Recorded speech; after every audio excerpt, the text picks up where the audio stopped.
Pangulong Marcos Jr. ipinag-utos sa Department of Agriculture na gawing prioridad ang farm-to-market road projects. Naritong news scoop ni Angelo Bainio.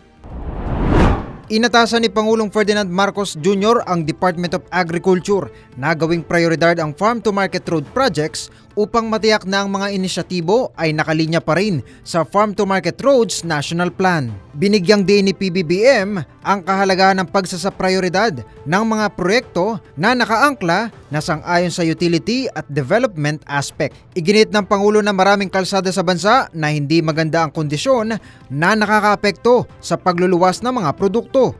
Kasunod nito, ipinag-utos ni PBBM sa mga opisyal ng DA na makapagtulungan sa iba pang mga ahensya sa pagtukoy sa mga lugar na may mga kalsadang dapat itayo o ayusin para matiyak na magiging maayos ang daloy ng mga produkto at serbisyo. Ayon kay PBBM, mahalaga ring ikonsidera ang pagsasaayos ng mga sakahan na napinsala ng baha at iba pang kalamidad. At yan ang aking news scoop. Ako si Angelo Bainio, nagbabalita ng tama, naglilingkod ng tama.